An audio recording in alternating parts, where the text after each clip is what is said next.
Right, well, Cool. so we're on, boom, we're on, as they say, as other big podcasters say. But no, hello and welcome back to another episode of the All About Ballet podcast. Today we have quite the guest. 67 Who Hails own Hamish Carton. Hamish, now we had John on here before and you got a lot of good feedback, so you got a big expectations to match here. So I hope that, you know, you were just saying there that I was giving you quite a few compliments off recording there, and I don't think you're aware of how much slagging you're going to get now because you said that. I would much rather get a slagging, mate. Honestly, 100%. See if you offered me compliments or a slagging, going for the slagging every day of the week. I'm living up to John throughout my life. That's my challenge. So we'll see how this goes. I really enjoyed your one with John, by the way. So whether this will be as good, I'm not sure, but we'll give it a bash. Well, thank you. I mean, I don't know if you're used to hearing wheelchair jokes on 67 Hill, but there'll be plenty scattered throughout this conversation. I'm sure. But no, it's interesting because obviously you've had a new book come out about Ange Postecoglou. We were just talking about that, and I think that how you were talking about how you wanted to be the first one to put a book out about him and the whole journey that he's had. And I'm going to just state this as well. Obviously, there's Rangers fans that listen to this podcast. And it's like, well, look, this is going to be a Celtic audience to the podcast because I'm a Celtic fan, you're a Celtic fan, we're here to talk about Celtic. I'll have Rangers guests on in the future, so, you know, don't hate me too much, guys. Because it's like, it dawned on me that recently, like a lot of Rangers fans do watch the podcast. And I'm happy for that. I want them to watch it. But when you have like Celtic guests on, they start to kind of get in your DMs and be like, what's happening? Where's Barry Ferguson and all these people? But so I just thought I'd give them a wee shout out before we start digging into all the Celtic stuff, which I'm sure is not something you need to do, but you know. We've never had a Rangers fan on 67 Hail. I can safely say that. Well, Stevie from time to time verges that way, but he's my whipping boy, but not just my whipping boy. I think it goes the other way as well. He likes a wee slagging of me, something that's often overlooked by us, our subscribers. I very occasionally or quite often actually I'm told to stop slagging Stevie off, and he gives it out just as bad as he gets it in, I think. So I don't know why I brought Stevie up. I think we need to start talking about me. John, Stevie, get them in the bin, talk about me.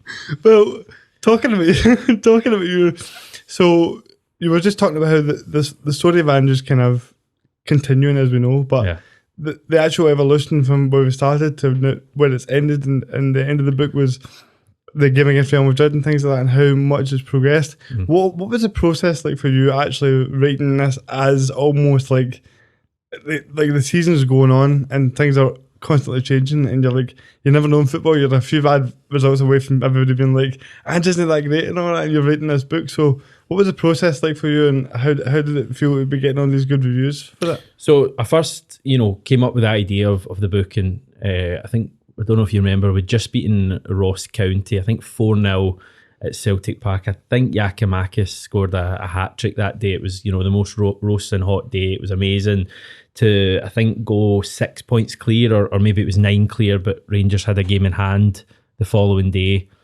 And the day after that on the Monday, so we're 6 points clear, and I'm in, quite a kind of corny story, but I'm in my local bookshop and I've got Celtic on my mind, and I'm looking at all the books there, and I see all these great stories, and I'm quite into football books as well, and I'm just thinking someone should write about this story, and if someone's going to do it, why don't I do it? So at that stage, I'm thinking, Celtic are looking good for the league. It's not a shoe-in at all. I'd say at that stage it was maybe still only like 60-40 in our favour. We still had to go to Ibrox, remember? There was still another derby at Celtic Park. So I was thinking, right, let's give this a go. I'll start writing this because I'm aware it's quite a lengthy process. I'll put an application into Pitch Publishing, who eventually accepted it. And it was basically a bit of a gamble because it could have blown up in our faces. Rangers could have won the league, and I don't think that would have been quite as good a book if Rangers had won the league last season. So, as I say, eventually Pitch got back to me, said they were up for doing it. Celtic got over the line, well, more than that, won the league, got back to the Champions League, the season after. and suddenly I had a bit of a book. But as I was saying to you just before we went on, it's difficult because there's an end point to the book, because of course you need an end point in the book, but the end point wasn't really an end point for Celtic. It's the 3-0 defeat at home to Real Madrid in the Champions League. So that's where the book effectively ends. Starts on Eddie Howe Day when we missed out on him, and ends after the Real Madrid game.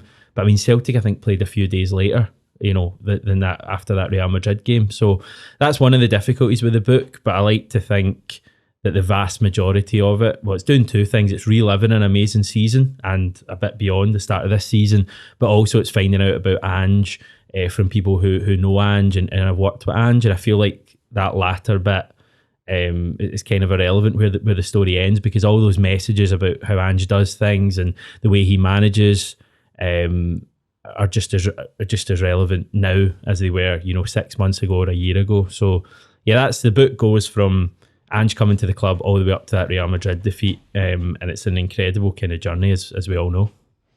It is indeed, and I think you've done a great job in putting that together. And do you know, I watch 67 Hero quite regularly, and one of the things that's quite interesting to me is like I don't actually know much about you as what your own personal journey's been like, in terms of, because we're all fans here, and I think that there's a difference between being a fan and then dedicating your life to making this big channel and talking about Celtic and having basically your whole life all around working with Celtic. So I'm quite curious as to where that really began for you, and like how 67 Hail came about and how you became, because one of the things John did mention was the amount of work you put into it, behind the scenes that people maybe don't know about. And so how did you become so invested in this, and also just how did 67 Hail itself begin? Yeah, I mean, I think we've all put work in different ways, and everyone has contributed, and even people you don't maybe see in the channel anymore that have been on it in the past, like so you and David, who have both kind of moved on now. They put in real effort, and I mean, Celtic are the main story in the channel. That's why people tune in. They don't tune in to find out about me. Well, I want to know. I want to know about John. That's fine. Well, you can be the exception or the minority, but that's always genuinely been our kind of mindset, as people want to hear about Celtic, so they don't really care too much. But this is obviously a separate forum for that. But I've supported Celtic, my whole life basically. I first got a season ticket start of the Gordon Strachan kind of era, so that was I think 2005. My first game under that season ticket had been before. My first game with the season ticket was Artmedia Bratislava, second leg, which we won 4-0 after losing the first leg 5-0. So that was my first ever game, and I've had a season ticket effectively the whole way through. Missed out a couple of years because I actually started working for the Celtic Live app. I don't know if you remember that, John. I don't know if he mentioned that he worked on that as well for a couple of years. But other than that, I've had a season ticket the whole way through, supported the club. And yes, 67 Hail is a funny one. I started, it was primarily at that stage or solely at that stage a website. I started on there. John wasn't even at 67 Hail at that stage. He joined later on.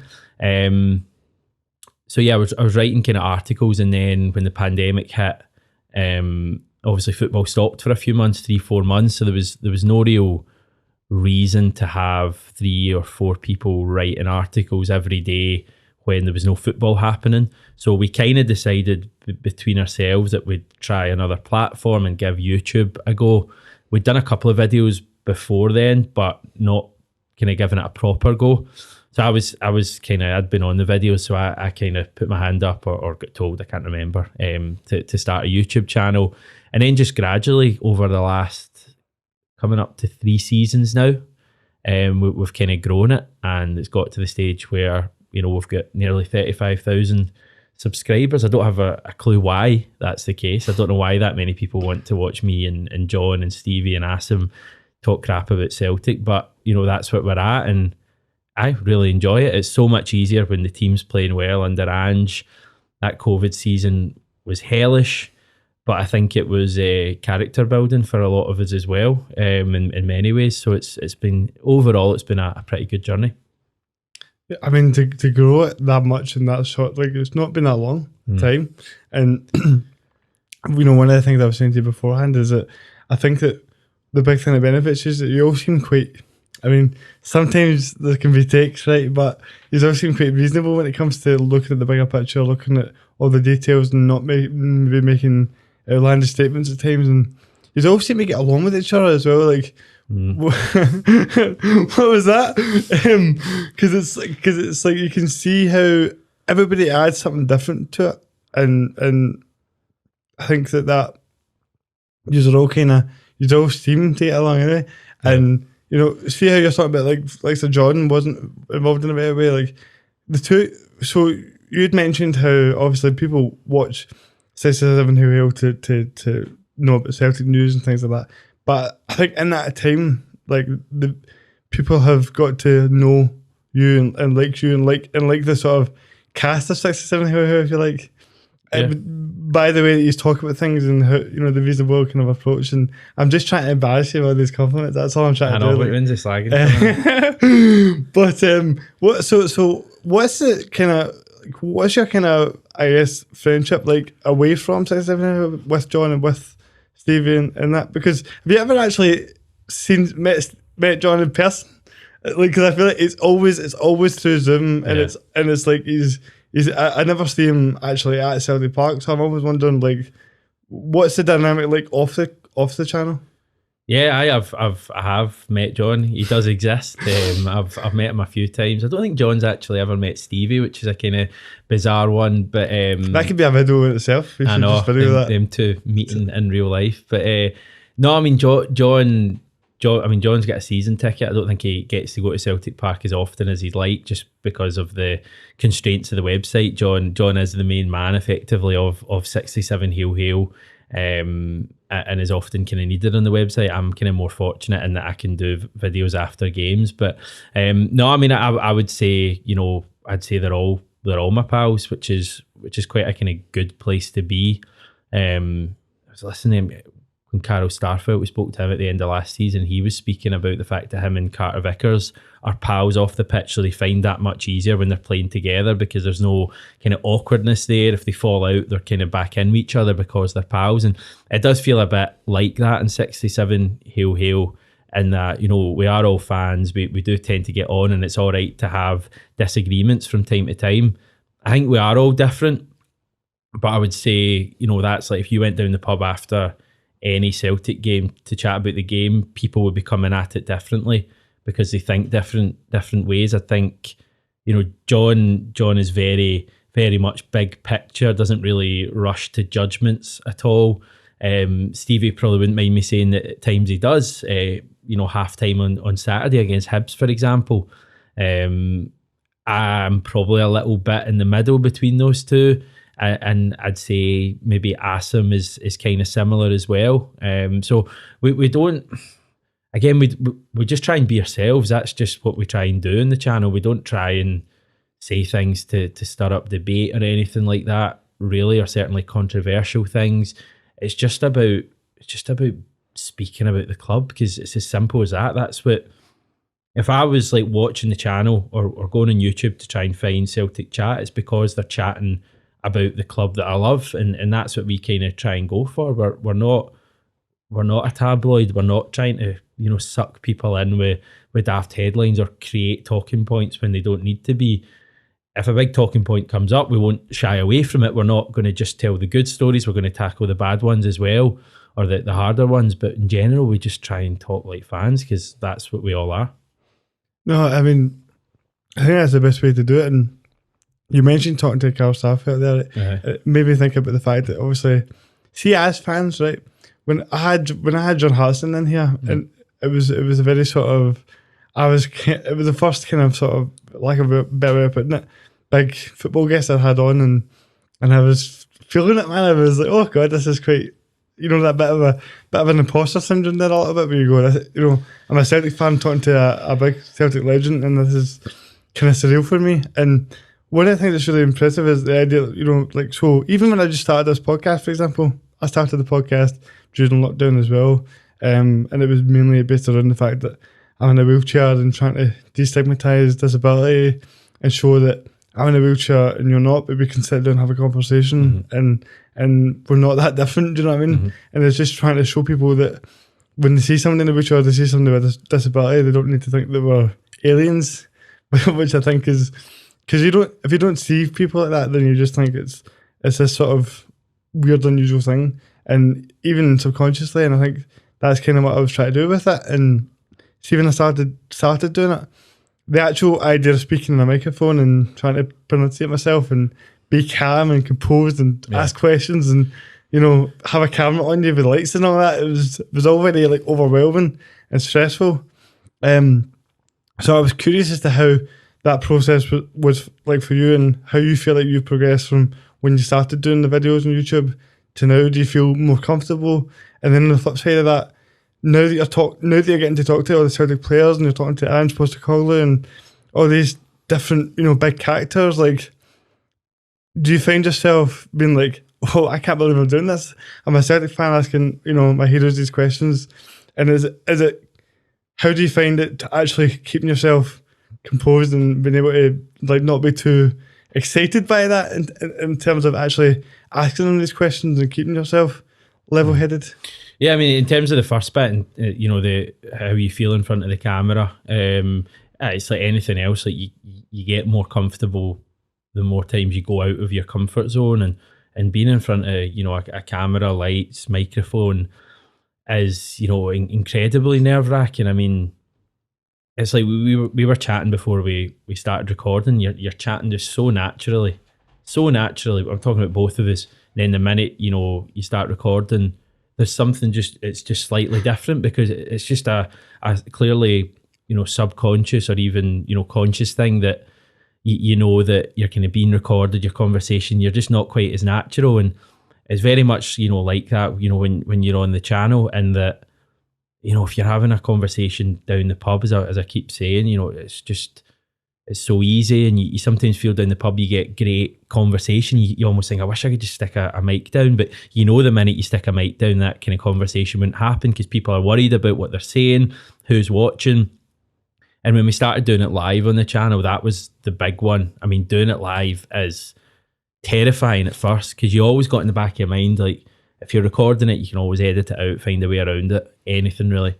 But if you're doing it live and you say something, you know, horrendous, or something, not even horrendous, just something wrong, you know, a bad opinion or something like that, you're live, and people watching it don't tend to have too much sympathy for you. So it's the only way you get past that is repetition. Keep doing it. Still get nervous when I'm doing live ones, but I like to think now that we're more natural with that than we were at the start. And you're kind of, as I say, you're just more used to it, so it's less of an issue. In terms of the you know, chatting to Celtic personnel, people who you kind of idolise, it is weird.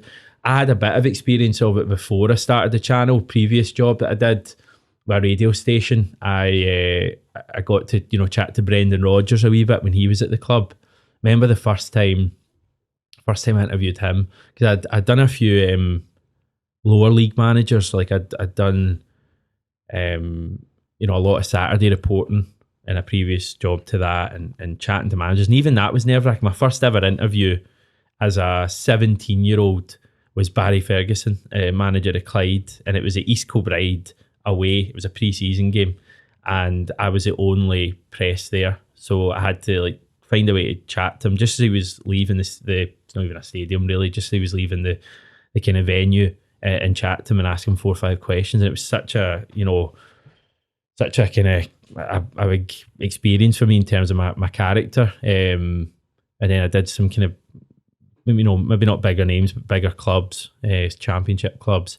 And then eventually worked my way up to Brendan Rodgers. And I remember it was a Kilmarnock game. They beat us 2-1. And I remember Philip Benkovic, if you remember him, had got injured in the warm-up. And I was just trying to ask Rodgers about that. And I was so nervous. And my question ended up, it wasn't even a question. I just ended up saying, Philip Benkovic, kind of question mark to him. Because I just was so nervous. Like I couldn't formulate like maybe if it had been more natural, they said, "Oh, Filip Benkovic picked up an injury. What's the story there?" And I just ended up saying Filip Benkovic. And to be fair to him, he answered the question and was great. But I just thought, like, how is it possible to be this nervous when you're just talking to like another human? Like at the end of the day, they're just like you, but it's not that. They've got an aura about them, the big names. And Ange certainly has that as well. And Ange is a nervy one to do, especially on Zoom. Celtic are doing the vast majority of their stuff on Zoom now. And, it's the club's decision, but they've obviously got benefits to it. Obviously came in during COVID and they feel that's the way to go. But I just find it so much more nerve-wracking than actually being in the room. I feel like when you're in the room with Ange, you can, your body language and you just feel much more natural. Whereas when it's on Zoom, it's just so kind of impersonal, I sometimes feel. So yeah, I mean, I get so nervous speaking to Ange. I know that, other guys that I chat to in Celtic fan media feel the same way as well. And I think it's just because you do idolise these people and they're big names, and it feels weird, one, talking to them, and two, actually asking them a question. So yeah, it's good. As I say, it's good experience to keep doing it, keep putting yourself out the comfort zone. I just wish we spoke to Ange more often. If it was every week or even every couple of weeks, you'd be able to build a relationship like the mainstream people are able to, or the newspaper guys or whatever. But with us, it's like every 3 months we speak to Ange on Zoom, and it's just like it's quite hard to build that relationship. Do you think the fan media will get to a point where it's seen the same way as that? Because it seems as if everything's, in terms of the actual, when you watch the press conferences and stuff, the actual fan media questions are more interesting to me than the actual mainstream media itself. Yeah, I mean, as I say, in previous jobs, I've kind of worked at more mainstream outlets, so I can see it from both sides. And I think people do look at the fan media questions, which in general are better questions, and they go, "Oh, mainstream media, why are you not asking those questions?" And it's fair to an extent. I think some of the questions Ange is asked on a weekly basis are like pretty dire, and he just looks knackered half the time. But having said that, I would say, conversely, we are Celtic fans. The majority of people in these kind of mainstream media jobs are not Celtic fans. So we don't just work Celtic, we think Celtic, live Celtic every hour of our life. Dream about Celtic quite often, so we know the kind of things to ask. Whereas these guys and girls are working for are interviewing maybe 5, 6, 7 managers, if not more, every week. So they need to know about everything. So I do sometimes feel we get maybe a little bit of an easier ride.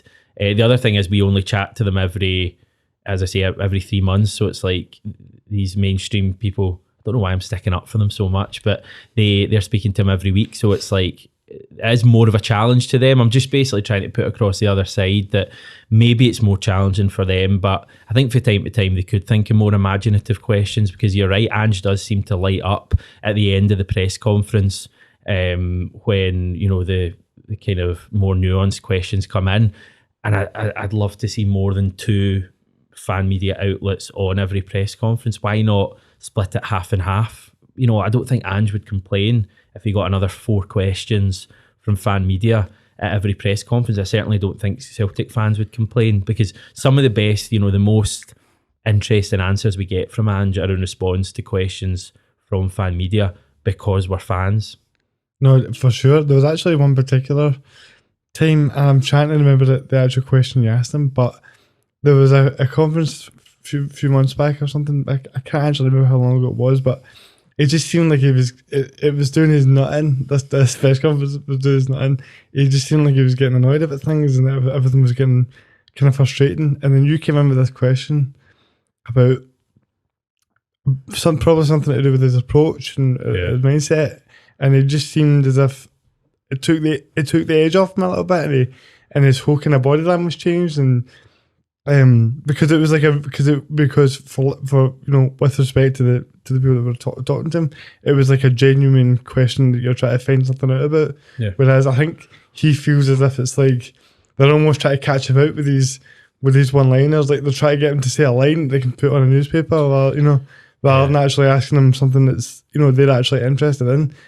Or just ask him, they're just asking him stuff that he doesn't particularly care about. I mean, there was one at press conference last week, and I think it was like 4 or 5 questions in a row, and he was just kind of like, I think he spent the full press conference just like that, like, like there was, I think, 2 questions at the start from the BBC to do with comments David Martindale had made on youth development in football, and it's just like, I mean, like, does Ange really care too much about that? But again, like, I see from their point of view that's the other thing. Like, these big outlets, BBC, Sky, have editors coming to them and telling them, this is what we need. We're asking all of the managers this today, whereas we obviously only chat to Ange, so we are getting kind of Celtic specific stuff. So there is more to it than meets the eye, but I think there's no doubt Ange enjoys talking about his own kind of beliefs and the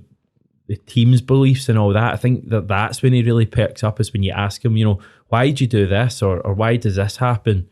Whereas when you're asking him how long is Kyogo going to be out injured for, he's kind of a bit like, I mean, that's a bit boring, isn't it?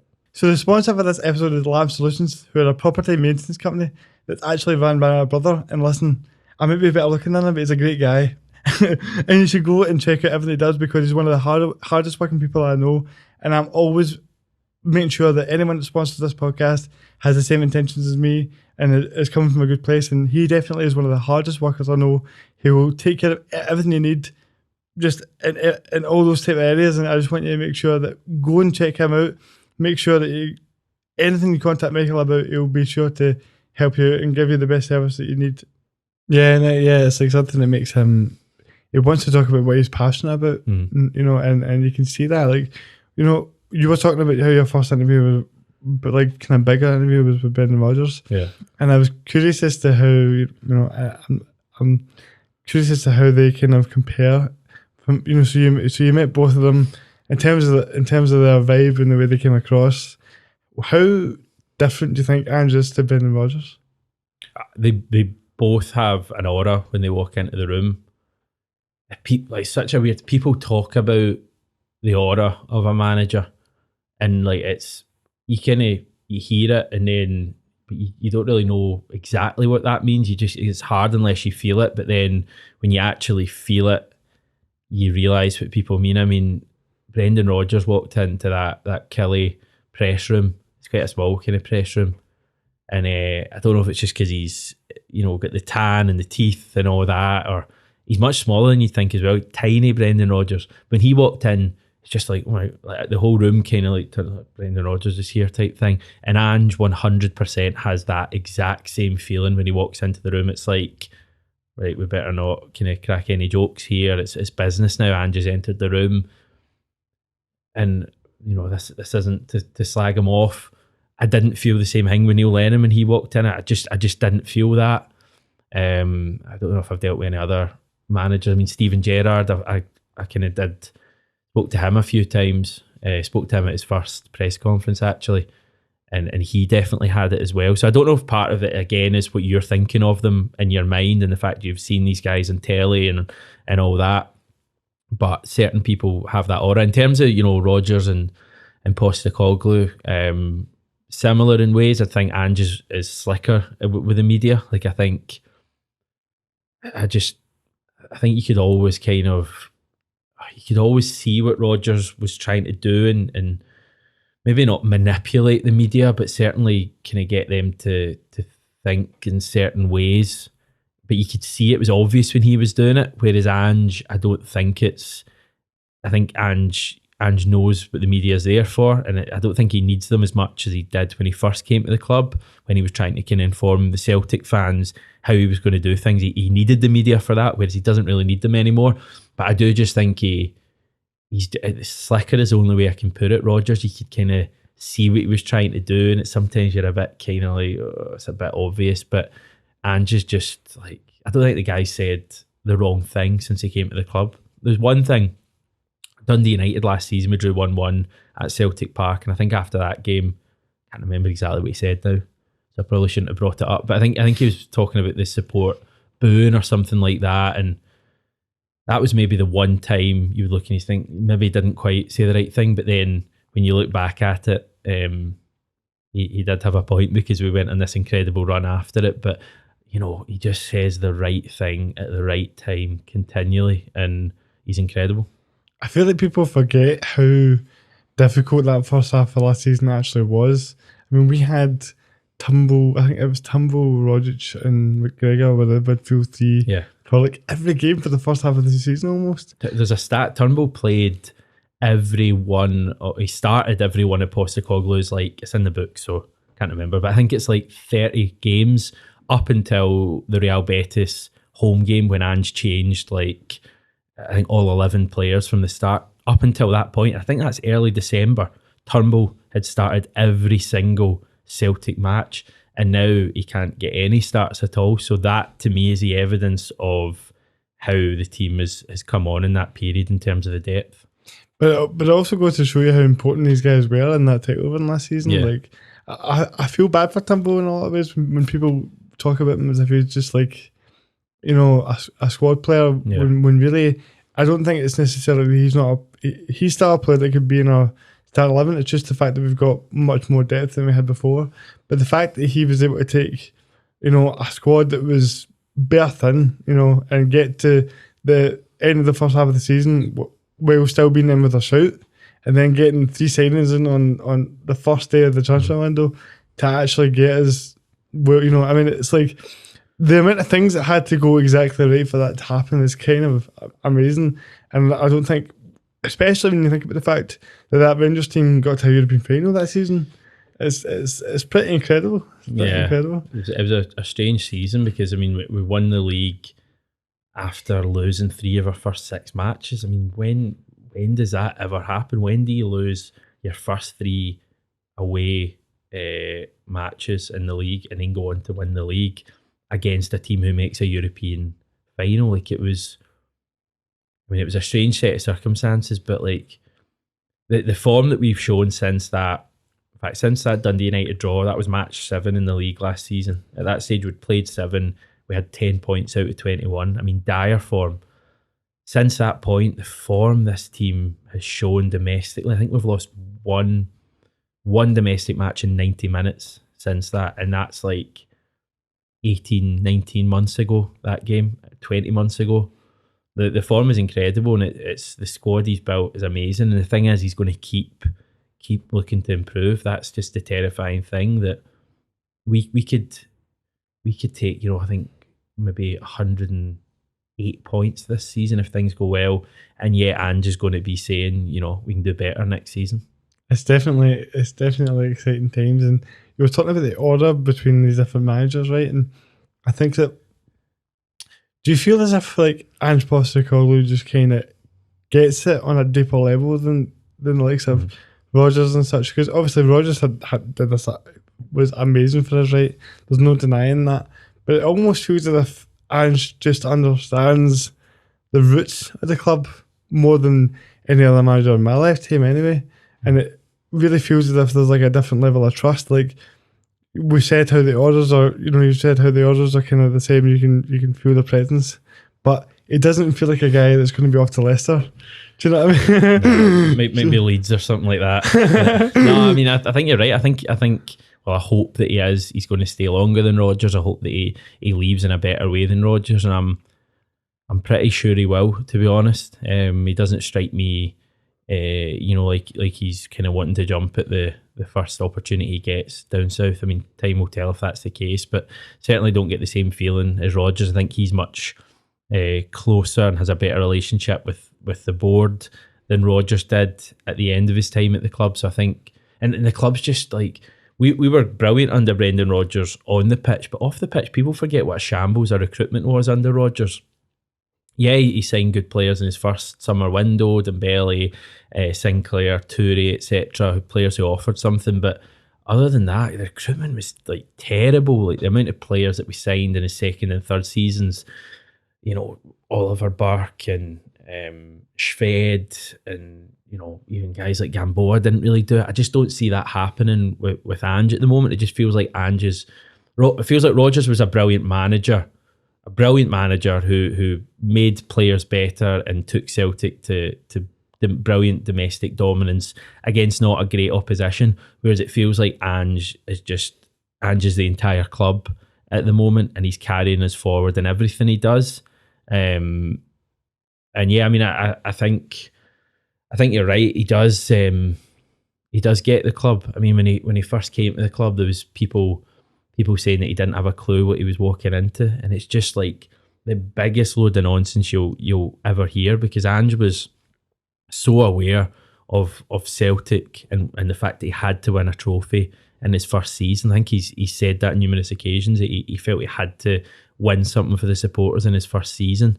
And I just think he's just such a good manager, so driven, says the right things, and the supporters have been along for the ride effectively since day one, certainly since that first match against Midtjylland, and we're even more kind of on board nowadays. It's I just really hope there's something really special that happens in Europe. I think that's going to be the big one. That's what's going to kind of cement his legacy. Domestic trophies are amazing. I'll never take them for granted. In many ways, that's the most important thing. Of course, it is winning the league, but I really want us, next season or the year after, to do something really special in Europe, akin to what we did under O'Neill at the start of the century. I think the COVID season was like a reminder for the fans not to take domestic things for granted. Yeah. Because I don't think it was something that anyone really expected, and we just sort of ended up floating away to a disaster in some aspects. And that was why when Ange came in, I seen this post that day. It was like, if you were to tell me, looking back at it, that us winning 10 in a row would have made us not get Ange Postecoglou, what would you take? And all of a sudden, the fact that I even need to think about that is kind of it just shows you how incredible he's done, and it feels as if he's, like you say, I think one of the key differences between himself and other managers has been the fact that he seems to be able to get through to the board, but he's not. But in a sense that he's actually looking at players that he knows are really good players, but they're actually affordable for us, and they're not necessarily in the English Championship or going for the markets that are going to cost you all sorts of money. Like when you look at in previous years and teams, you lose guys like Giakoumakis and Juranovic, and you go, we're going to struggle to replace them, man. And we replaced them. We had them in pretty much even before they'd left, essentially. And I think that goes to show how organised the club is getting, behind the scenes, and the fact that he seems determined to, if he does go at any point, he's not going to leave us in a mess. Yeah. I think that shows you where his positive intention comes from, and the fact that we are actually, that's, I think when you're talking about the European stage, it's that when you look back at previous managers and big results, I think that for Rodgers, that 3-3 game against Man City is something that stands out to me as a night that was we're a pretty good team here. You look at, obviously, going way back further, you've got under Strachan, there was Man United, Milan, things like that. And you do feel like it was coming. That Real Madrid game, man, it really, I know football can be cruel sometimes, but you look back at that game and you go, wow, that. Sometimes people talk about the McGregor one that hits the post. That would have been unbelievable. But then you also, the one that really stands out to me is right at the start of the second half, Mida is 5 yards out or something like that, and you're like, mate, oh God, I'm sitting there going, I'm in a wheelchair and I can hit the ball harder than that. Do you know what I mean? It's 5 yards out, mate, just smash it into the net. I know. That was it was right at the start of the second half. I mean, that would have been an amazing goal. I think we worked it left, and then maybe Jota crossed it across, and then Juranovic back post into Maida. And if he'd have tucked that away, that would have been amazing. The McGregor goal would have been a screamer. The one people forget is the Liel Abada one in the first half as well. Remember, Jota plays that incredible pass, and Abada's through, and he ends up just passing it back to the goalkeeper. I think there was one in the first minute as well that Abada had where he kind of got deflected wide. So Celtic, we created opportunities in that game. We went toe to toe with, for me, the best team in Europe. Now I know they're 12 points behind Barca, but in terms of the Champions League, I still think they're going to win the Champions League this year. I just think knockout football, they are, an incredible team. And I think we saw that. It was, that match is evidence of how good they are, because in a real hostile environment, having, not been played off the park, because I'd say it was relatively even in that first half. I'd say we were slightly better, but they still had chances in that. People probably forget that a little bit. But that second half, the way they came out with, Kroos and Modric showing their complete class in controlling that game and just taking it away from us. It was quite interesting to see, because you see us domestically and we're just like imperious. No one can deal with us. But when you go to that top level, you just see the difference in quality, even from brilliant players that we like McGregor, Hatate, to players like, Kroos and Modric. And that's a big thing for me under Ange. It's going to be fascinating to see if we can bridge that gap. We got results in the past under, we got wins in the past under O'Neill and under Strachan, but it was never by playing this way. Rodgers tried it. I know we had that 3-3 draw against Man City, but other than that, Anderlecht 3-0 away, fair enough. But other than that, there weren't many good moments in the Champions League. If Ange is able to get results playing this way, I think it will mean even more to us than any of the Strachan wins, any of the O'Neill wins, any of the Neil Lennon wins, Barcelona. That was an amazing night beating Barcelona. If we're able to get a win like that under Ange, playing the way Ange wants to play, I promise you it'll mean so much more, knowing we've done it, playing incredible football. So I'm praying that's what happens next season or the year after. I think it will, because even after the Madrid game, he came out, and I remember his interview, he seemed very sort of like, I'm going to make this team a Champions League team, and nothing's going to stop me, kind of thing. And you just feel as if he's if there's one guy that could do it, it's definitely Ange. And so the point is, Ange Postecoglou, what a guy, really, what a guy, what a guy. Amazing. I almost every day of my life, I just think what a blessing it is that we didn't get Eddie Howe. I mean, Eddie Howe's a good manager. He's doing well at Newcastle, but he would not have had the same effect at Celtic. He's not the same character as Ange, because we didn't just need a good manager at that stage. We needed a character. As I say, I think Eddie Howe's one of the better managers in Britain, but Ange is elite level. Like I people laugh at this, but I honestly look at Ange already as being Klopp level, Guardiola level, and I think he'll prove that over the next 5 years, 10 years, when he's managing one of these top teams in the country. But Howe's a good manager, but it's amazing how the way that worked out, because I was gutted that night. See, when that Eddie Howe stuff came, I was away in Edinburgh with my girlfriend, and I was genuinely on a complete downer that night, because I was like, we've missed out on Eddie Howe. I've been looking forward to him coming in for months. He's a big name, and we've got in Ange Postecoglou, who I had never heard of him at all, and it's worked out to be like the biggest blessing in disguise you could ever imagine. It's amazing, and we talk about that a bit in the book as well, so probably buy it or read it in your case. You're not supposed to expose me like that, but no, I will definitely read the book, and I'm for sure. I think it's something that, just from the way that you talk about it, you can tell that how passionate you are about Celtic, and we all are really. And there's been so many great memories with Ange Postecoglou. For me, the 3-0 game at Celtic Park really stands out as like the best atmosphere I've ever experienced.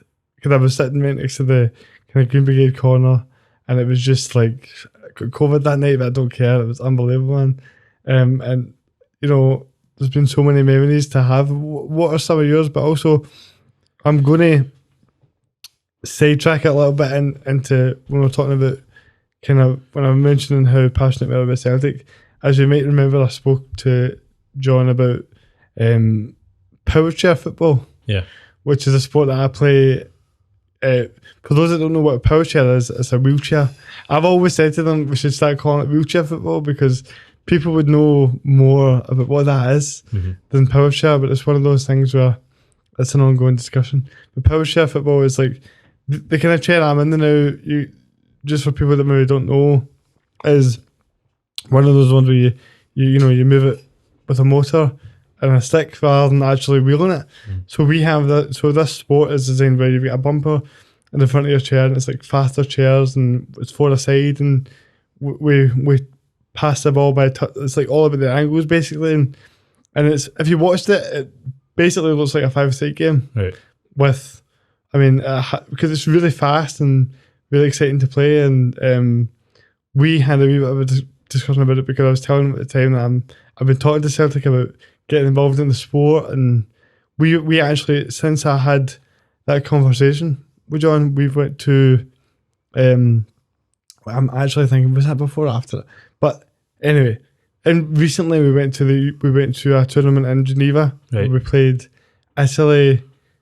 It was Italy, Spain, Germany, Austria, Belgium, and Switzerland. And it was the top 3 teams qualified for the Euros, and we got to the final.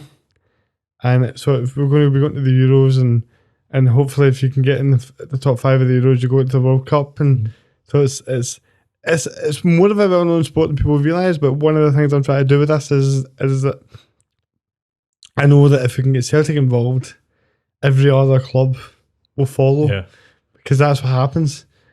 If Celtic are involved, Rangers follow that, and everyone else goes about it. And my biggest thing, just to kind of, because I know there's a lot of like disability sports and things like that, but watching the fan media get more involved and watching women's football become much more prevalent, you start going, this is something that maybe people don't think about, but we're kind of fighting the same sort of fight to get in there, to be seen. And one of the big realisations for me was a couple of years ago, when Celtic did the kit launch for the new strips, I was a part of that because I did a 1,000k challenge to raise money for the foundation. So I was doing 40k a day for 30 days, and my body's still recovering from something like that. But one of the workouts we did, I did a shot on, and somebody threw a picture and I posted it, and then Celtic seen that and they phoned me and they were like, "Do you want to be part of this kit launch?" And it dawned on me that having when you're in a wheelchair your whole life and you're a big Celtic fan, everybody, not everybody's going to play for Celtic, but there'll be a point in your life where you went to a Celtic game and thought, imagine what it'd be like if I got to play for Celtic. And that, in theory, is a possibility if you really just go for it and apply yourself. But for somebody in a wheelchair, you have that thought and then you realise it's impossible. It's a thing that's impossible. And what that does for you, it's not just about you as an individual, but it changes the kind of how you're seen in society. Because for Scotland, football is such a big, it's like part of the culture. And when you can't really be involved in that conversation, you're kind of removed from social circles and having less opportunities to be seen as quote unquote normal, if you like. So these kind of games, I've been playing this game since 2011, and the actual change in quality in playing it is amazing. But you realise, I've realised, I want this to be here when I'm gone, because it changes people's lives, it changes what we think we can do, but also when people that aren't in wheelchairs come and watch us, they go, "Oh, these guys can play football. Guys and gals can play football." And it's like a case of being like, that changes how they see somebody in a wheelchair, which then opens up more doors for us, not just in football, but everywhere. So you sort of realise how big of an impact it can actually have. So when I'm realising how can I make this a long-term thing that's going to be here, the only way of doing that is to get these big clubs involved and, get Celtic and Rangers involved and have those big showcase games, because people talk about passion in football kind of dissipating in a way. There's a lot of passion in this game, and I tell you, a Celtic and Rangers Powerchair football game would be feisty. Oh, look, if we weren't in the wheelchairs before. But no, it's I'm aware that I'm sure plenty of Celtic fans are going to listen to this, and I'm going to be meeting again with people from Celtic in the next couple of weeks, and to discuss it with them, and I've been really pushing them for the past sort of year or two to get them involved.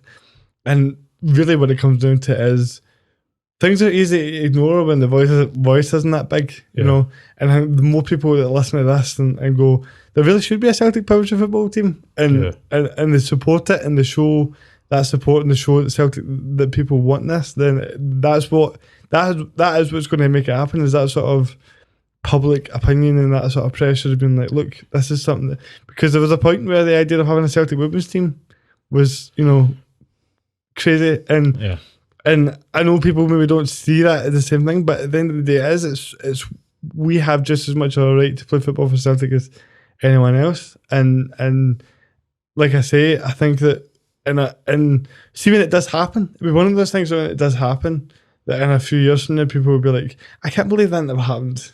Yeah. Earlier on, do you know what I mean?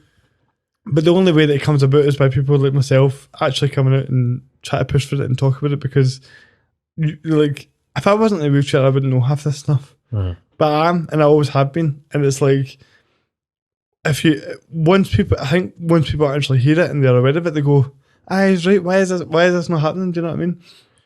So having people like yourself and John and just that overall community supporting me and supporting it, I think is what ultimately is going to get over the line. And we have the same guy that's dealing with it that actually started the Celtic women's team. Right. So he is on it, and they do seem to want it, but it's going to take more than my voice for it to happen, which is one of the big reasons why I was very keen to have you on and keen to talk to John, and I appreciate you allowing me to have the chance to talk about this, because like I say, you know, thousands of people watch this, and it's like, try to get disability, try to get any sort of mainstream attention on disability over the years, I've realised is a particularly difficult thing to do. You know, we don't have many mainstream platforms, Hamish, and it's more than just me saying, oh, I want this sport to be a thing so that I can play football for Celtic. It's more of and that is part of it, of course. Because at least you're honest. Just to be clear, I'm one of the best players there is, right? So if we do have a Celtic Powerchair football team, I can promise you, like, I actually said this, it's a funny story, there's a wee video of it. There was a big sort of disabled supporters meeting, and I was there, and they mentioned Powerchair football and my proposal about it, and I came up and I wore a shirt and tie for it and all that, and I came up and spoke to them all, and I said to them, think of me as your Ange Postecoglou. I'll handle everything, I'll sign all the players, I'll coach the team, so that's, and I could feel the whole room was kind of behind it, and you go, right, so come on Celtic, let's get something signed here, what can we do here, you know, and because the argument, the main argument behind it is, okay, so what's the structure of the league currently? We have other teams involved in it, but I think Celtic underestimate their influence in the sense that what they don't maybe think about too much is the fact that once they agree to do this, it changes everything. The whole dynamic changes it, because all of a sudden everyone goes, well, if Celtic got one, why have Rangers not got one? Yeah. And then everyone just follows that. So we should get you in a chair one day, try it out. I'd be just as bad as I am at other sports. I've played football for a bit, but I was never great at anything really. Well, I was alright at football, but I tore my hamstring. So if it wasn't for a torn hamstring, but that's actually true. But, no, listen, I think that's really interesting what you had to say, and I'll be honest, it's not something that I've ever thought about, because I've never had to think about it. You know, you obviously have thought about it a lot, and I do really hope that, you know, you're able to push something through there. I know, you know, from my own experience, trying to get stuff done is really difficult. You need to just keep pushing, as you say, getting agreements in place. But it's good to hear that Celtic are open to the idea, and hopefully, you know, you and the person you're talking about can really kind of get together and do it, because it's obviously going to make a big difference to you know, your life, to other people in wheelchairs. So I hope that goes through. No, I appreciate that. I think like I say, is like having that support from like the fan media and it makes a huge difference, because like I say, is like if you've got a channel that has like 30,000 subscribers and people watching it every day, then you know they're all Celtic fans, and that's if you can increase that for like 10 or 20 or 30 people telling them they should do this to a couple of thousand, all of a sudden they start going, hold on a minute here, we're getting a few emails about this. We should probably look at this more often. Yeah. And I'm doing everything I can to have more voice, but I'm realising that, like, obviously this podcast for me had a bigger meaning than just purely being Celtic based or football based, but you realise that this is something, if you said to me at the start of doing this podcast that the end result of it will be a Celtic Powerchair football team, I sort of realised, like, that the fact that I could make that a possibility,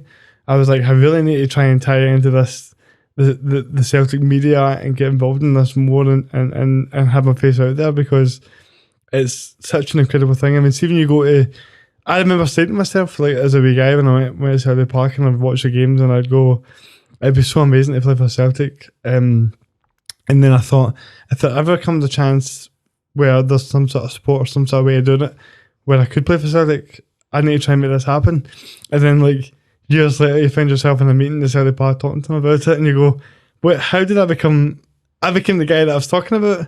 And then you sort of realise that, like, while you're that guy, there's like boys and girls go to Celtic Park wheelchairs that are thinking that. Yeah. So you're like, they're like, we're going to need time, and I'm like, you need to make this happen now, because the sooner you can give kids like that hope, the better. That's what it's all really about. Like, for me, not having that sort of ability to even just dream that it was a possibility is like, it's such a hard thing to deal with as a child that just loves football. Yeah. So the sooner you can change that, the bigger difference it can actually make. And I think people and I think that's why people connect so much with Ange Postecoglou and different things, is they understand that football and Celtic gives people hope. It gives people something to look forward to, and something to dream about. And what I'd like to do is make that a possibility for people in wheelchairs to go, I can dream of playing for Celtic, even if, regardless of where I'm at, I know it's a possibility. And now I'm in this position where I'm going, I can be the one to make this happen, man. It feels kind of like surreal in a way. But see, even if I've just been the one to sort of crack the door open a little bit for somebody else to take the reins at some point to make this happen, at least the process has begun in that sense. And there's a lot of people in the sport, not to get too dim here, but like, there are a lot of people that I've known through the sport that have since passed away because of various conditions they have. One of the biggest ones being Duchenne's muscular dystrophy. And what that does is it's a muscle wasting disease that causes, short-term lifespans. Mm-hmm. And I've lost a lot of friends through that illness, and people that wanted to play for different football clubs that missed out on that because, I think you're in your 20s, yeah? And so am I, and we probably think about life and think, we're going to be here hopefully for the next 30, 40 years or whatever. These people don't have that chance to think about that.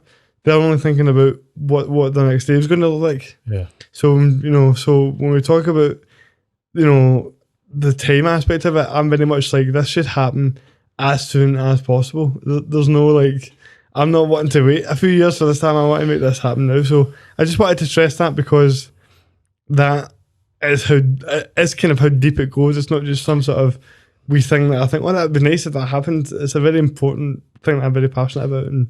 And I just wanted to stress that, Yeah, I mean, as I say, it's really opened my eyes. It's people are incredibly selfish, even if you don't mean to be, but you only really tend to think about what your life is like, and struggles in my life will be very different from struggles in your life, and from other people's lives as well.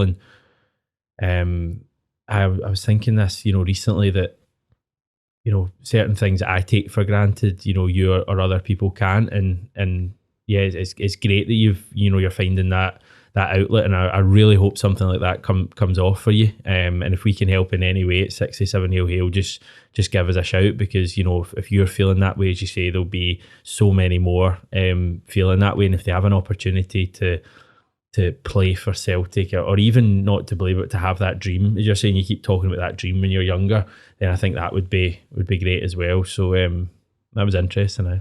No, 100%. I'm glad. More interesting than my stuff. Put it that way. Well, I'm glad that's part of the podcast. I always wanting to just maybe just shine some light on things that aren't, because it just shows you how big football is, and there's a lot of different areas that maybe, because like you say, you maybe don't think about these things, but at the end of the day, like, you get caught up in your own life. Life can just be, you don't have time to sit and think about everyone else's circumstances, because you're just dealing with your own, and it's like, but the more conversations we can have like this, the more we change things, and having people like you on really help that, Yeah, I mean, it's as I just said, it's things in my life that get me down, and that I worry about are small fry in comparison to different people. And I'm not just talking about disabilities. It's people who live in different parts of the world, and people who have different family arrangements and have had things happen. It's just it's all relative. I mean,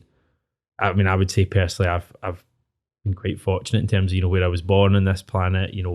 Everything that's kind of gone my way. So it is. It's always about thinking about things. The bigger picture. But for sure, it's all about value, isn't it? Very nice podcast. Look, I really enjoyed this conversation, but I'll finish on this because I'm curious as to what you think about this. Right, you've had a lot of success. You've done really well. I mean, don't get me wrong. John has a bit of beard than you, and so do I. But other than that, you've got better calves than me, though. I'll give you that. Calves. But yeah, so obviously everything, you've put in a lot of work on this and had a lot of success. But see, when you're talking about interviewing like managers at the start, like Barry Ferguson and such, and that kind of how you want it to come across naturally, and obviously you've gotten really good at that kind of side of things. I was curious as to what does the future look like in your head? Like, have you got any sort of goals as to where you want to take this? And because when I talk to you and I see you do the videos and things, do you remember like when Open Goal started and it was like Cy Ferry meets this person, did these kind of one-on-one interviews? Is that maybe something like one-on-one interviews with players in a sort of podcast interview style that you would maybe look at adding as something like 77 here, or even just doing it as a separate thing itself? Because you seem to have a good knack for it. You obviously have good connection with former players in different areas like that. Is that something you'd ever thought about? Yeah, I've thought about it. We're always looking to evolve. Open Goal is a good example because they've, as you say, they started with the interviews and then ramped them up and rarely do interviews now. I mean, I would say maybe only get an interview a month, if that. It tends to be the kind of chat stuff they do now, and could we go the opposite way? Potentially. I think, next season, watch this space, it might be a little bit different on the channel without giving too much away. I'm not saying we're looking at interviews, but that there might be, the channel might look a bit different is what I'm saying. We might have more kind of live stuff going on. We might have different circumstances, who knows? But we're always looking to just kind of keep the channel going. I mean, I don't know if I'll be part of the channel forever. Who knows? Will John be part of the channel forever? I mean, things change. We never know. That's not me hinting at anything. Neither of us are leaving tomorrow, by the way. But you just, as I say, like, things change. Things have changed at the channel. The channel's unrecognisable from what it was when we first started it. So who knows what it'll look like. For me, I mean, I just love doing this job. I'm so fortunate in that I talk about Celtic and write about Celtic for a living, and I've got good employers, so I'm really fortunate. But who knows? Basically, who knows where I'm going to end up, or who I want to work for? Not the Scottish Sun, not Heart and Hand anytime soon. But other than that, maybe anyone else. Who knows?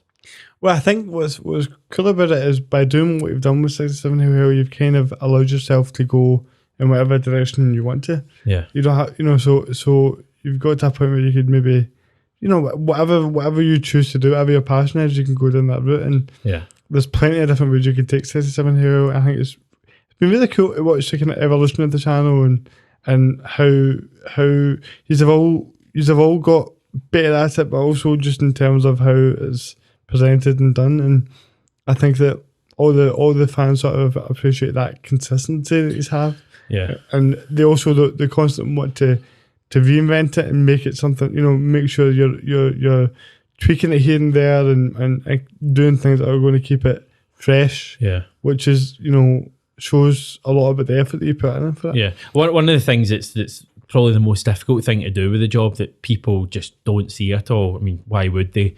Is all the carrying equipment around and the post-match stuff. I mean, I'm not saying this so people feel sorry for me, but feel sorry for me, everyone. After games, it's a struggle sometimes because you need to go and get your equipment and then do a video, and your pals are away to the pub and all of that. And I mean, Celtic Park on Saturday after the game, I think I left at 7:30.